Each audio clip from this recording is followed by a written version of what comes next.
क्या होता है Faraday constant? It is a charge carried bye 1 mole of electrons. तो 1 मोल ऑफ इलेक्ट्रॉन का हमने चार्ज निकाला था। तो 1 इलेक्ट्रॉन का चार्ज 1.6 एक्सपोनेंट माइनस 19 कूलम्स होता है।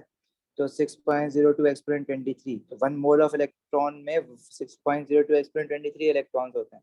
तो उसका चार्ज कितना होगा वो हमने निकाला था, तो वो आया था 96320 कूलम, जिसको हम ले रहे थे 96500 कूलम। ठीक है, राउंड ऑफ करके इसको हम कह रहे थे फैराडे कांस्टेंट। अच्छा, फैराडे कांस्टेंट को किस तरह से, जब आपने ओ लेवल में इलेक्ट्रोलिसिस पढ़ा था तो हमने उसमें देखा था कि भाई जब कोई इलेक्ट्रिक करंट फ्लो होता है तो जो कैटाइंस हैं वो कैथोड पे जाके रिड्यूस्ड होते हैं, तो वो इलेक्ट्रॉन गेन करते हैं। अगर मैं चार्ज बढ़ाऊंगा, नंबर ऑफ इलेक्ट्रॉन्स बढ़ाऊंगा, तो रिडक्शन ज़्यादा होगी तो मास डिपॉजिटेड ज़्यादा होगा। तो इसकी थ्योरी में तो बस यही है, इसके ना डायरेक्ट क्वेश्चंस करते हैं, उससे ज़्यादा अच्छा समझ आएगा क्या है फैराडे, तो किस तरह से यूज़ कैसे करना है फैराडे को। तो जो हमारा टॉपिक है ना, this is quantitative electrolysis basically. इसमें क्वेश्चन,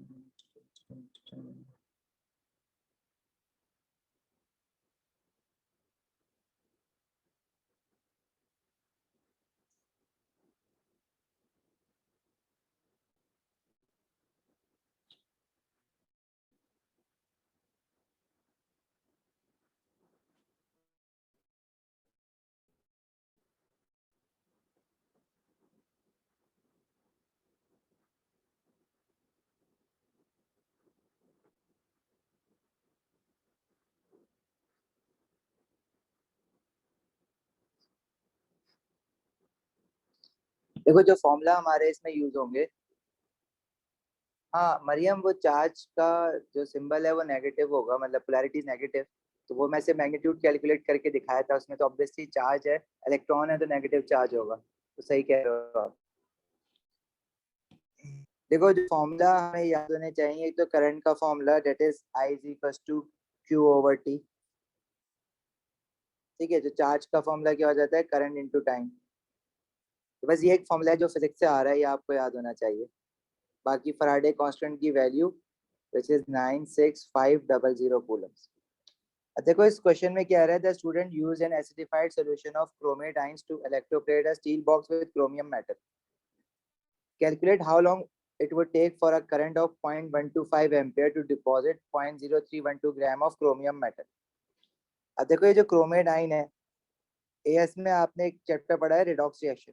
रिडॉक्स रिएक्शन में आपने अगर क्रोमियम की ऑक्सीडेशन स्टेट मालूम करनी है, तो इसमें क्रोमियम का चार्ज कैसे निकालोगे? क्रोमियम का लेट से अज्यूम कर लो एक्स है, तो 2 क्रोमियम है तो 2 × x, और ऑक्सीजन का -2 होता है तो 7 × -2, ओवरऑल चार्ज इज -2 दिया हुआ है उसके ऊपर, क्रोमेटाइन के ऊपर।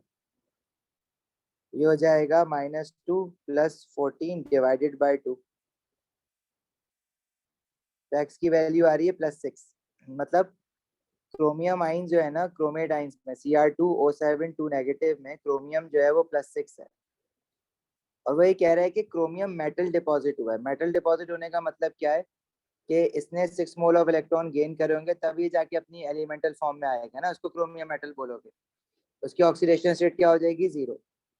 मतलब chromium ions in chromate will gain, मतलब 1 मोल ऑफ क्रोमेट आइन की अगर हम बात करें, या क्रोमियम आइंस, क्रोमियम मेटल, तो उसमें ये पूछ रहा है कि अगर हमें 0.0312 ग्राम ऑफ क्रोमियम मेटल को डिपॉजिट करना है, मतलब 0.0312 ग्राम क्रोमियम मेटल अगर डिपॉजिट करना है, तो उसके लिए कितना टाइम के लिए करंट 0.5 एम्पियर करंट हम ट्रेवल कराएं। ठीक है,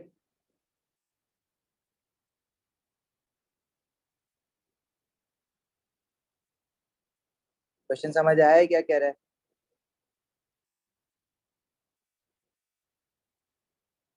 देखो इसको करना स्टार्ट करते हैं, खुद ही आ जाएगा समझ।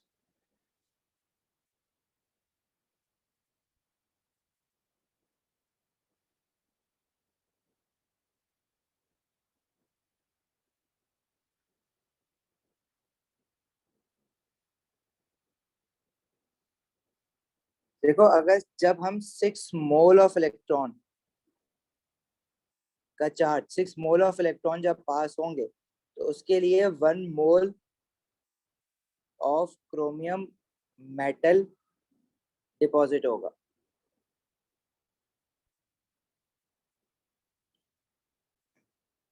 जब 6 मोल ऑफ इलेक्ट्रॉन जब अब तुम पास करवाओगे इसमें इलेक्ट्रोलिसिस में, तो 1 मोल ऑफ मेटल डिपॉजिट होगा। ये बात समझ आई?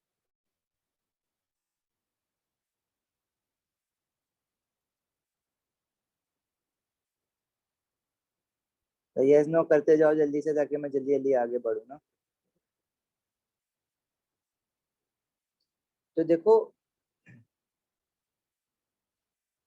अभी हमें जो है ना मोल ऑफ इलेक्ट्रॉन की टर्म्स में बात नहीं करनी है, हमें बात करनी है in terms of charge, right? तो 6 मोल ऑफ इलेक्ट्रॉन का चार्ज कितना होगा भाई? 1 मोल ऑफ इलेक्ट्रॉन का चार्ज होता है फराडे 96500 कूलम। तो 6 मोल ऑफ इलेक्ट्रॉन का चार्ज क्या होगा? 6 into Faraday which is 6 into 96500 coulomb. मतलब जब मैं इतना चार्ज पास करवाऊंगा तो 1 mole of chromium metal deposit होगा। Instead of taking 1 mole of, अब क्रोमियम का मास गिवन है ना, तो मैं 1 मोल ऑफ क्रोमियम मेटल लेने के बजाय उसका एटॉमिक मास लूंगा। 1 mole of any atom has a mass equals to its atomic mass, right?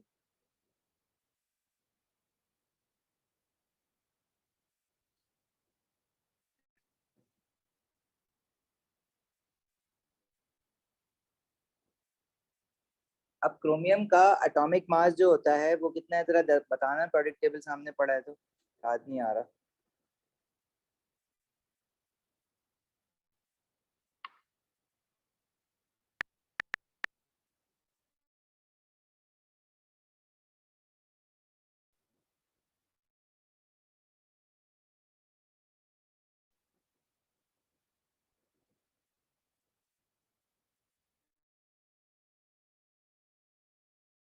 का मास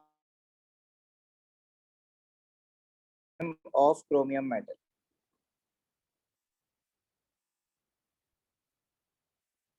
अच्छा अब हम अगर क्रोमेटाइन्स को देखें तो इसमें देखो Cr2 है, ठीक है? तो लेकिन जब Cr2 है तो इसका मतलब है कि 2 मोल ऑफ क्रोमियम आइंस है ना उसमें। और जब 2 मोल ऑफ क्रोमियम आइन इलेक्ट्रॉन गेन करेंगे तो 1 मोल 6 इलेक्ट्रॉन गेन कर रहा है, तो 2 मोल कितने गेन करेगा? 2 into 6। और उससे जो क्रोमियम मेटल बनेगा एलिमेंटल फॉर्म में, फिर वो 1 मोल नहीं बनेगा, फिर वो कितने मोल बनेगा? 2 मोल बनेगा।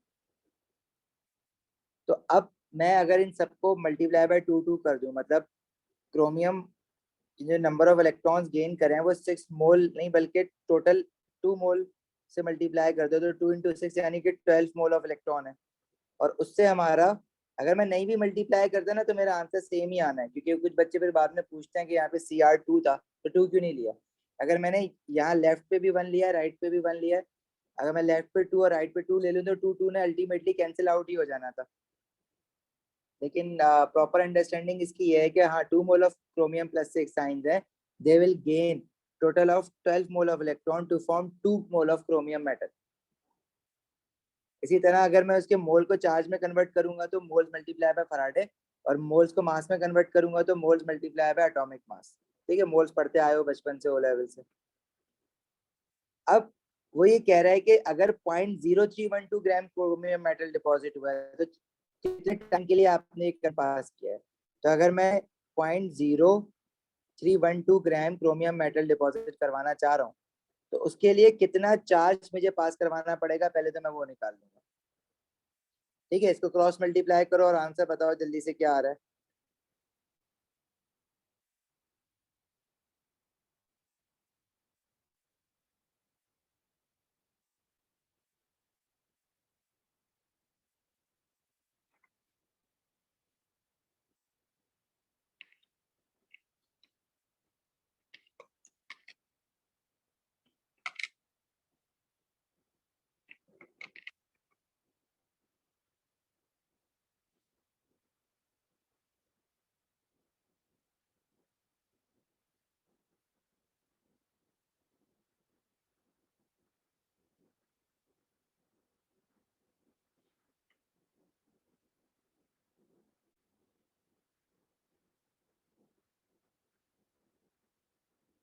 अशर, इज्जत, मरियम, सब बता दो ना जल्दी से क्या बनता है।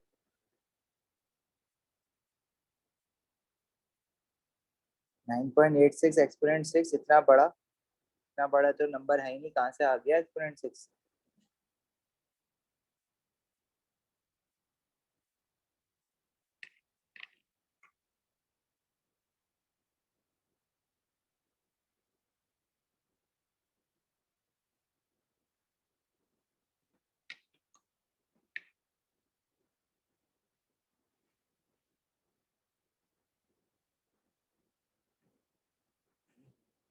देखो मेरा तो ये आ रहा है एक्स 347.4 कूलम्स।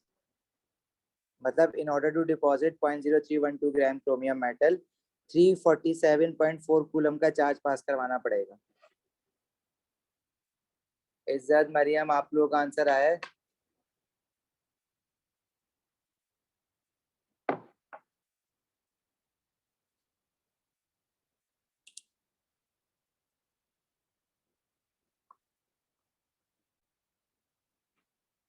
बेटा जवाब दे दो जल्दी से, अगर नहीं आ रहा तो मैं दोबारा से करवा दूँ।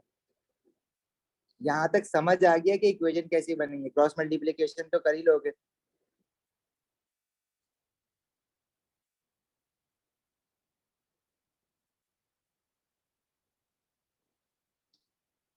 इज्जत बेटा आपका वेट कर रहे हैं, जल्दी बता दो।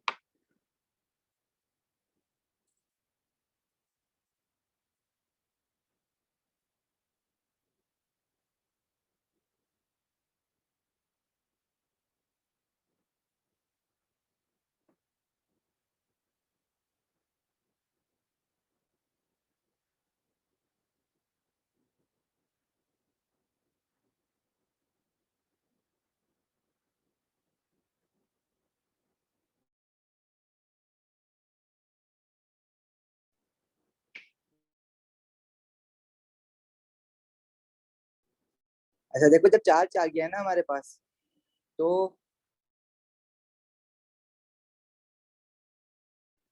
करंट का फॉर्मूला है I is equal to Q over T.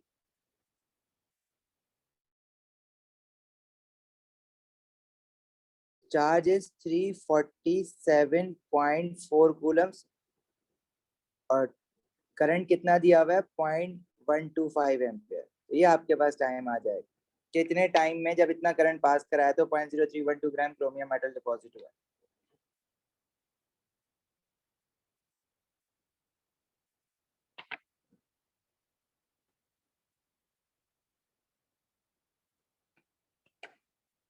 ये आ रहा है 2779.2 सेकेंड्स। अब इसने यूनिट तो दिया हुआ नहीं है टाइम का, तो मतलब आप अगर सेकंड्स में लिखना चाहो तो सेकंड्स में लिख दो, अगर आप मिनट्स में लिखना चाहो तो उसको डिवाइडेड बाय 60 कर देना, अगर आप आवर्स में लिखना चाहो तो एक और बार डिवाइड बाय 60 कर देना। सही है, मतलब मिनट्स में। अब क्योंकि उसने सेकंड्स में लिख दो, मिनट्स में लिखना चाहो मिनट्स में लिख दो, जैसे मर्जी चाहे। तो ये इसका आंसर है, सिंपल सा है, बस थोड़ा सा मोल्स फंसेगा। और करते हैं इसके क्वेश्चंस अभी।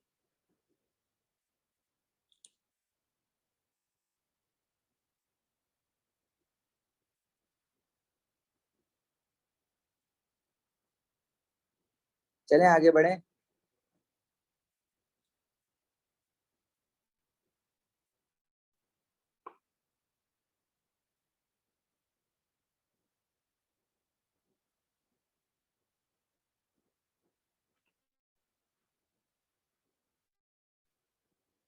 और फिर आ देते हैं, चलो।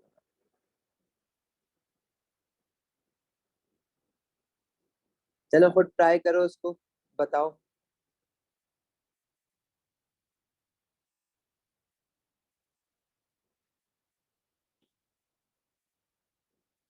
देखो इलेक्ट्रोलिसिस हो रहा है, इलेक्ट्रोप्लेटिंग वाला जो लेवल में पढ़ते थे ना, बिल्कुल वैसा ही है। इसमें एक इलेक्ट्रोड वो कह रहा है कि उस पर मास इंक्रीज हुआ है और दूसरी इलेक्ट्रोड पे कह रहा है कि मास डिक्रीज हुआ है। जो नेगेटिव इलेक्ट्रोड होती है उस पर रिडक्शन होती है, उस पर मास हमेशा इंक्रीज होता है, और पॉजिटिव इलेक्ट्रोड उस पर एनोड जो होती है उस पर ऑक्सीजन।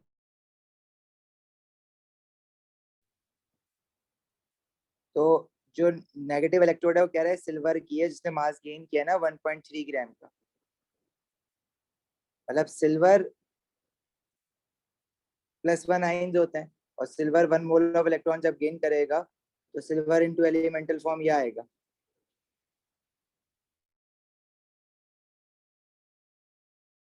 एक्स ने मास लूज किया तो मेटल एक्स जो है वो अपनी एलिमेंटल फॉर्म से ऑक्सीडाइज हो रहा होगा, ठीक है। और ऑक्सीडाइज होके वो अब कितने मोल ऑफ इलेक्ट्रॉन लूज करेगा, देखो यहाँ पे तो लिखा हुआ नहीं है, आगे बस ये दिया हुआ है calculate the atomic mass of metal x and suggest an identity of for x. अब ऊपर क्वेश्चन में एक्स के बारे में ये लिखा हुआ था कि एक्स जो है ना वो 2 पॉजिटिव आयन बना रहा है, तो इसका मतलब है कि x will be losing 2 mole of electron, right. X जब 2 मोल ऑफ इलेक्ट्रॉन लूज करेगा तो 2 पॉजिटिव आयन बनाएगा by losing 2 mole of electron. अब एक्स की आइडेंटिटी मांग रहा है, देखो एक्स का मास जो लूज हुआ है वो 0.67 ग्राम हुआ है, लेकिन मोल ऑफ इलेक्ट्रॉन कितना पास हुआ है वो हम सिल्वर से निकाल सकते हैं। कैसे? देखो जो सिल्वर इलेक्ट्रोड है ना उस पर 1.3 ग्राम मास डिपॉजिट हुआ है, तो जब भी मैं 1 मोल ऑफ इलेक्ट्रॉन पास करवाऊंगा तो 1 मोल ऑफ इलेक्ट्रॉन से कितना सिल्वर का मास डिपॉजिट होगा, 1 mole of silver, as per this equation. मतलब 1 मोल ऑफ इलेक्ट्रॉन का चार्ज कितना होगा, 1 इंटू 96500 कूलम। जब भी मैं पास कराऊंगा तो 1 मोल ऑफ सिल्वर, सिल्वर का एटॉमिक मास होता है 108। एग्जैक्ट वैल्यू देखो, हम ए लेवल के प्रोडक्ट टेबल में तुम्हें पता है डेसिमल में वैल्यूज होती हैं, तो हम वो एग्जैक्ट वैल्यूज ही लेंगे उसमें ना, तो वो 107.9 समथिंग होती है। हाँ, दिस इज 107.9। तो 1 मोल ऑफ सिल्वर का मास जो होगा वो 107.9 ग्राम है। अभी वो कह रहा है कि सिल्वर का जो मास,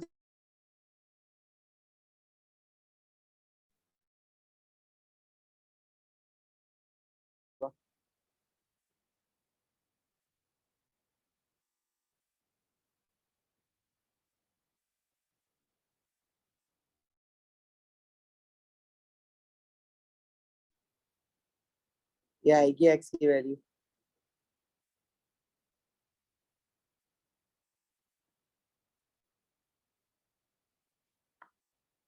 समझ आई यहाँ तक बात?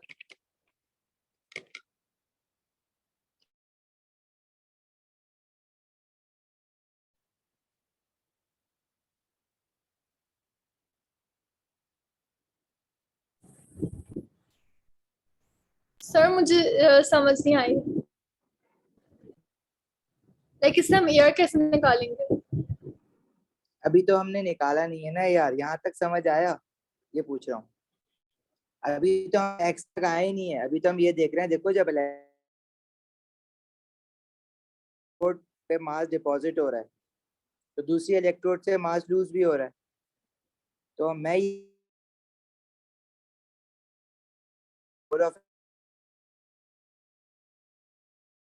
गेन करें वही लूज हुए होंगे ना, तो मैं ये चेक कर रहा हूँ कि सिल्वर ने चार्ज गेन कितना करा है, उतना ही मेटल एक्स ने लूज भी करा होगा।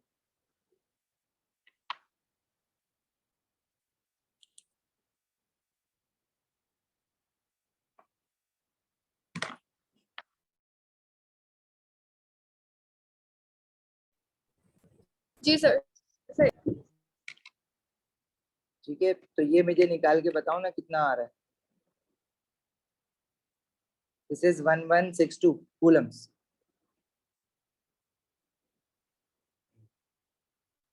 ये आ रहा है 1162 कूलम्स। तो इतना चार्ज जो है ना वो सिल्वर इलेक्ट्रोड ने गेन करा है, तो मेटल एक्स इलेक्ट्रोड ने इतना ही चार्ज लूज करा होगा ना। मेटल इलेक्ट्रोड एक्स इतना चार्ज लूज करा है। अब मुझे ये पता लगाना है कि जो मेटल एक्स है उसका एटॉमिक मास क्या है। देखो 1 मोल ऑफ मेटल एक्स जब ऑक्सीडाइज होगा तो 1 मोल एक्स जब ऑक्सीडाइज होगा तो 2 मोल ऑफ इलेक्ट्रॉन लूज हो रहा है। अगर मैं इसके मोल की जगह पे इसका चार्ज मास लिखना चाहूँ तो 1 मोल ऑफ एक्स का मास कितना होगा, 1 into atomic mass of x, right. 1 मोल का मास किसी भी एटम के एटॉमिक मास के बराबर होता है। तो जब 1 mole of metal X oxidise हो रहा है तो वो 2 मोल ऑफ इलेक्ट्रॉन लूज कर रहा है। 2 मोल ऑफ इलेक्ट्रॉन का चार्ज कितना होगा, 2 इंटू 96500 कूलम्स। अभी कितना चार्ज हमारा लूज हुआ है, मतलब सिल्वर इलेक्ट्रोड ने जितना गेन करा है उतना ही मेटल एक्स ने लूज करा होगा। वो कितना आया है, 1162 कूलम्स। मतलब जब 1162 कूलम फ्लो हुआ है चार्ज, तो मेटल एक्स का मास जो लूज हुआ है वो भी उसने बता दिया है कि साथ में मेटल एक्स का मास लूज हुआ है 0.67 ग्राम। इसमें मेरे पास देखो एक ही अननोन बचा है जो कि एटॉमिक मास ऑफ एक्स है। यहाँ से निकलेगा एटॉमिक मास ऑफ एक्स। अब निकालो कितना आ रहा है।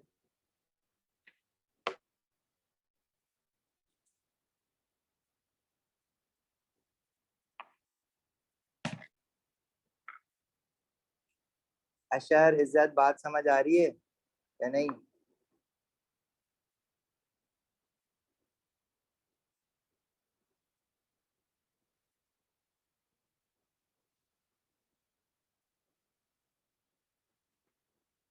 कितना आया A R Maryam?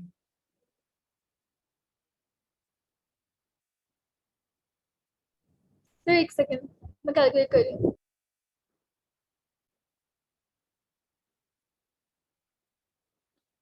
This is 111 ग्राम।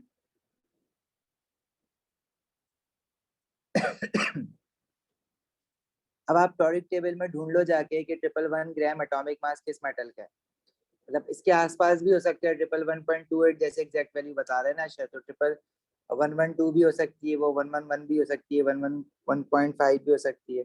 मतलब एक ही एटम की होगी इस रेंज में।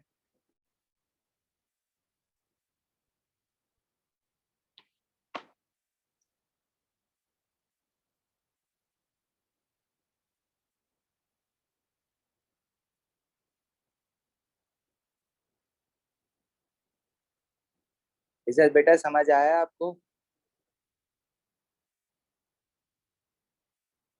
यस सर, आ रहा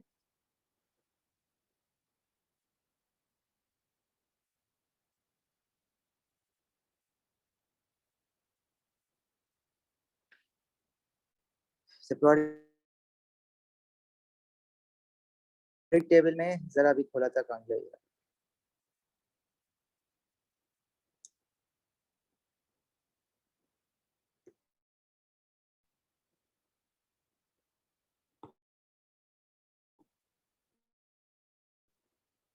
अब जरा ढूंढना पड़ेगा इसमें से 111 ग्राम किसका दिख रहा है आपको। 111 भी हो सकता है, 112 भी हो सकता है। देखा कैडमियम का।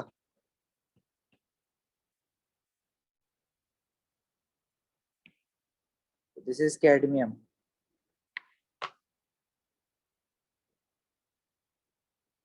हाँ, मोल्स की जगह पे मैं मास ले सकता हूँ ना। मोल्स को मास में कैसे कन्वर्ट करोगे? Moles, 1 mole of any atom has a mass equals to its atomic mass. 1 mole of any molecular compound has a mass equals to its molecular mass.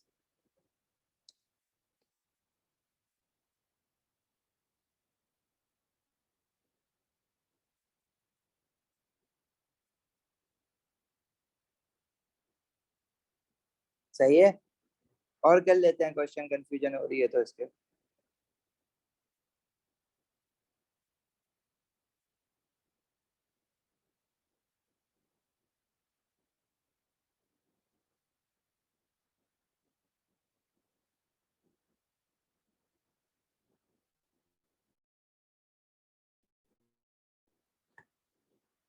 और देख लेते हैं क्वेश्चन।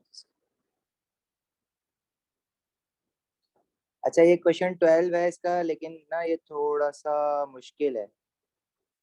लेकिन सबसे मुश्किल क्वेश्चन है इसका, यही आया हुआ है आई थिंक। चलो करते हैं ट्राई ना इसको।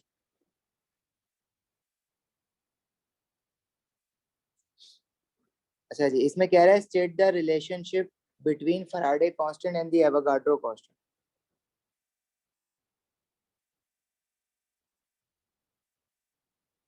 सही है। तो फैराडे कांस्टेंट और एवोगाड्रो कांस्टेंट हमें पता है। अभी हमने देखा था ना, जब हम कह रहे थे कि भाई एक इलेक्ट्रॉन का जो चार्ज होता है वो होता है 1.6 एक्सपोनेंट -19 कूलम। ये जो चार्ज ऑफ वन इलेक्ट्रॉन है ना, इसको हम एलिमेंट्री चार्ज भी कहते हैं, ये आपने फिजिक्स में भी पढ़ा होगा, this is known as elementary charge.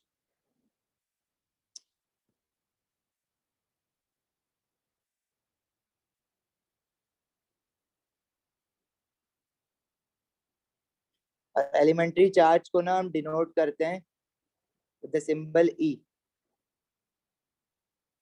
और 1 मोल ऑफ इलेक्ट्रॉन का जो चार्ज होगा वो फराडे है। 1 मोल ऑफ इलेक्ट्रॉन में कितने इलेक्ट्रॉन्स होंगे, एवोगाड्रो। सही है। तो हम ना फराडे कांस्टेंट को रिप्रेजेंट करते हैं एफ से, मतलब ये फॉर्मूला ये होता है, फराडे कांस्टेंट, ये मल्टीप्लाई हो रहा है 1 is equal to 1 mole of electron is Avogadro. Avogadro constant को ना हम एल से डिनोट करते हैं। और 1.6 एक्सपोनेंट माइनस 19 कूलम को एलिमेंट्री चार्ज कहते हैं। मतलब ये इक्वेशन वर्ड्स में ये बनेगी, एवोगाड्रो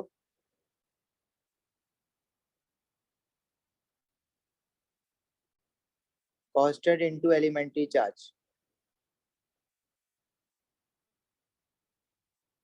तो आप इसको ना यूं लिख सकते हो, F is equal to L into ई।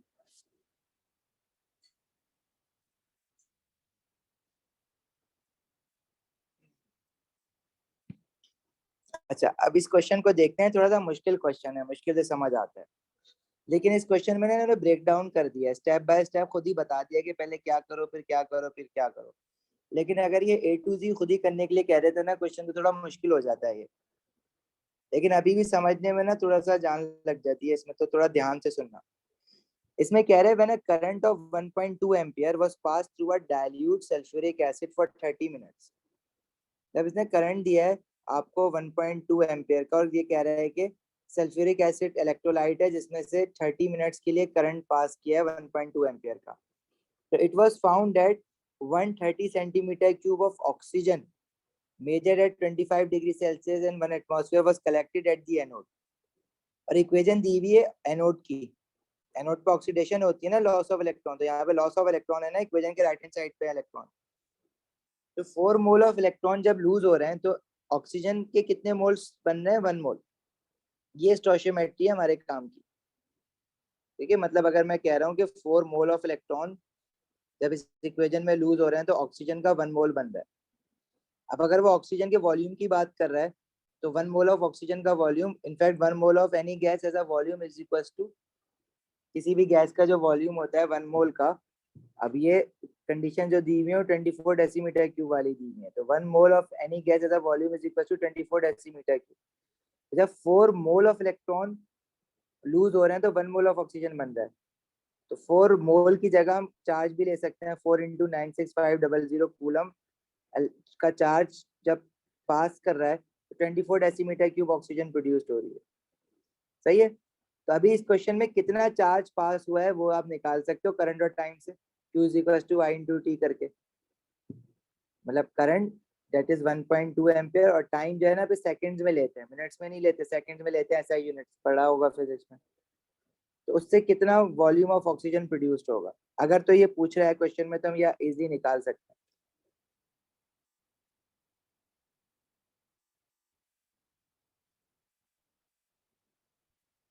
लेकिन इस क्वेश्चन में ना वो कुछ अलग चीज लेके आया है। क्वेश्चन में वो कह रहा है कि use this data and data from the data booklet to calculate the value for the Avogadro constant. जो एवोगाड्रो कांस्टेंट की वैल्यू है ना 6.02 एक्सपोनेंट 23, वो बोल रहा है इस इलेक्ट्रोलिसिस के थ्रू ये एवोगाड्रो कांस्टेंट की वैल्यू निकालो। अब वैल्यू तो हमें पता है 6.022 एक्सपोनेंट 23 होती है, हमें ना ये वर्किंग करके निकालनी है। और ये क्वेश्चन जो है ना वो अच्छे खासे मार्क्स का, आई थिंक 4, हाँ 4 मार्क्स का है। अच्छा, इसमें वो बता रहा है आपको कि क्या क्या करना है। कह रहा है कि number of moles of oxygen produce निकालो, फिर number of moles of electron needed for this निकालो, फिर नंबर ऑफ कूलम्स पास निकालो। देखो नंबर ऑफ कूलम पास तो मैंने अभी निकाल लिया। तो ये स्टेप्स जो बता रहा है ना, ये काफी इसने लेंदी करा हुआ है मेथड को, लेकिन ये है कि जो ये बता रहा है वो कर लेंगे तो वो मार्क्स हमारे बनते जाएंगे खुद ब खुद। अगर मैं ए टू जी खुद करूं तो मैं पहुंच तो जाऊंगा फाइनल आंसर तक, लेकिन वो थोड़ा मुश्किल हो जाएगा। अब इसमें जो जो पार्ट्स कह रहा है ये निकालते जाओ, आंसर मिलता जाएगा। एंड में कह रहे हैं नंबर ऑफ इलेक्ट्रॉन्स इन 1 मोल। अब 1 मोल में हमें पता है 6.022 एक्सपोनेंट 23 इलेक्ट्रॉन्स होते हैं, वही एवोगाड्रो होता है। लेकिन जब ये कह रहे हैं ना, हम वैसे करेंगे क्वेश्चन को। इसमें ये कह रहा है कि the number of moles of oxygen produced. इस क्वेश्चन को ना उठा के यहाँ ले जाते हैं, जगह कम पड़ेगी।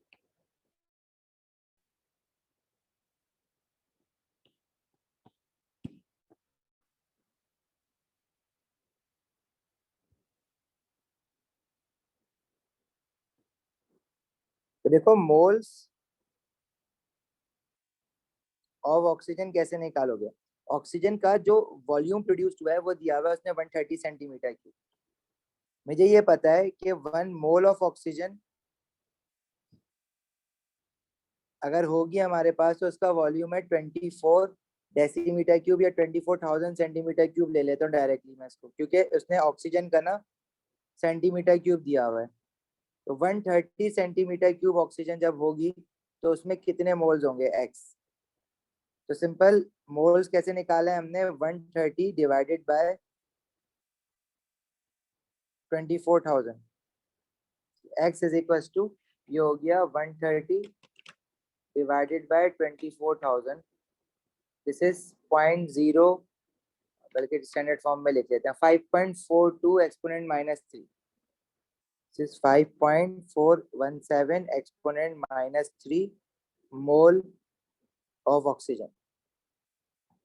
ठीक है, आसान सी बात है ना ये, तो इसमें तो कोई मुश्किल नहीं है। फिर कह रहे थे number of moles of electrons needed for this, किसके लिए, ऑक्सीजन का इतना मोल अगर आपने बनाना है तो कितने मोल्स ऑफ इलेक्ट्रॉन चाहिए।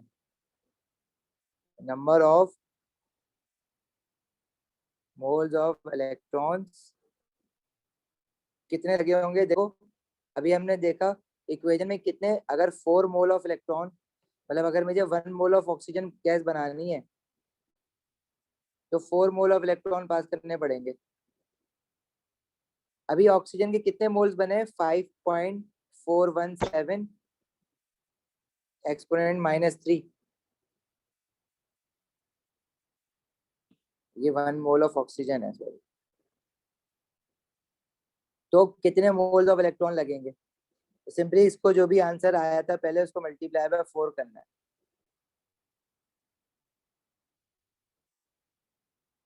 तो ये आ जाएगा हमारे पास 2.17 एक्सपोनेंट -2 मोल ऑफ इलेक्ट्रॉन्स। मतलब in order to produce 5.417 exponent minus 3 mole of oxygen, 2.17 exponent minus 2 mole of electron are required. सही है यहाँ तक।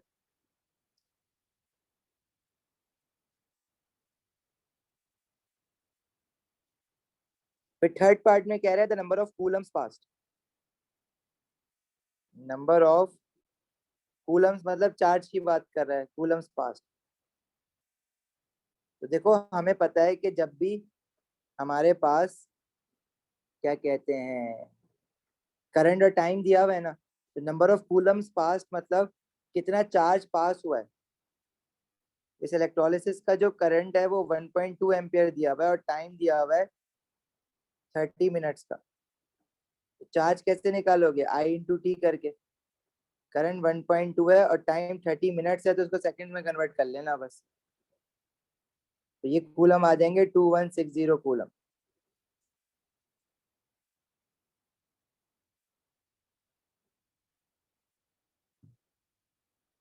सही है सर तुम्हारा आंसर बिल्कुल।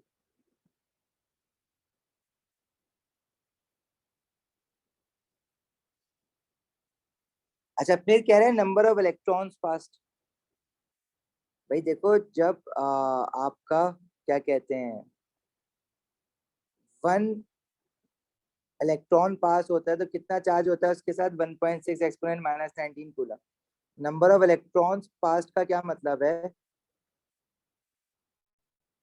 देखो जब 1.6 एक्सपोनेंट माइनस 19 कूलम का चार्ज होगा तो इट मीन्स के एक इलेक्ट्रॉन पास हुआ है। अभी चार्ज है 2160 कूलम का, तो कितने इलेक्ट्रॉन्स पास हुए होंगे? ये हो जाएगा x is equal to 2160 divided by 1.6 exponent minus 19 coulomb. This is 1.35 exponent 22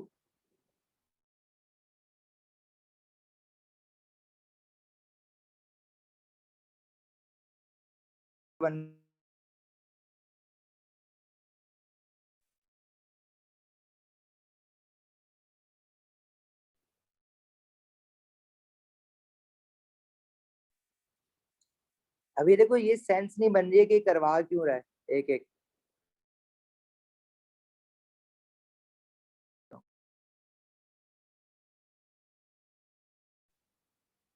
भाई 1 मोल ऑफ इलेक्ट्रॉन्स में हमें वैसे तो पता है एवोगाड्रो होता है, लेकिन यहाँ पे निकाल के प्रूफ करना है।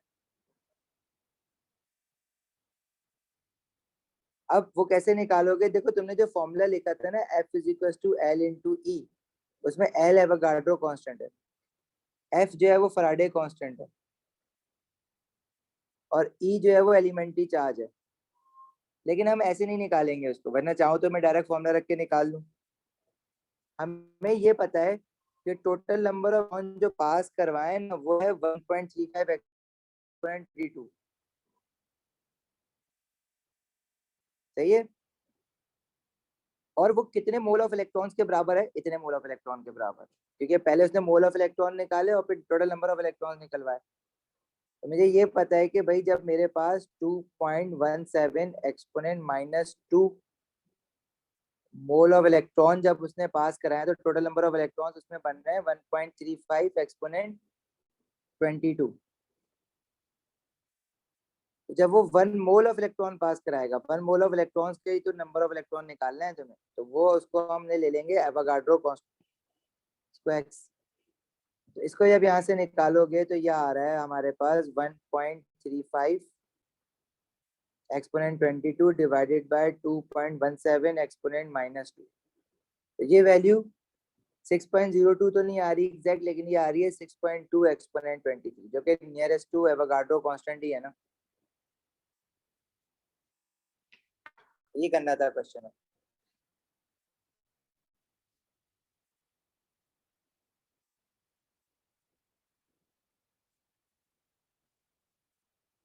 क्लियर है?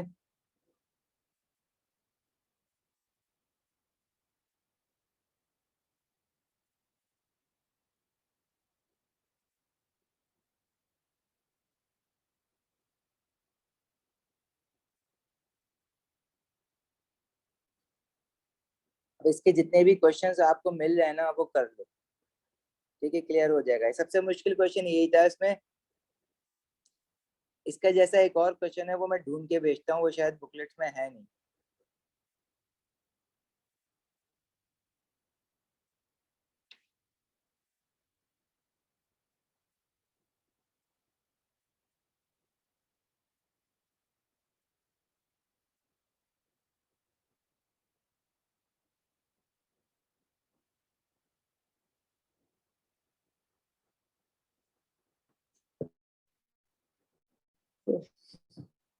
अच्छा, आज की क्लास यहीं तक रखते हैं, क्योंकि आगे का टॉपिक अभी स्टार्ट करेंगे तो वो थोड़ा बहुत ही होगा, नेक्स्ट क्लास से स्टार्ट कर देंगे।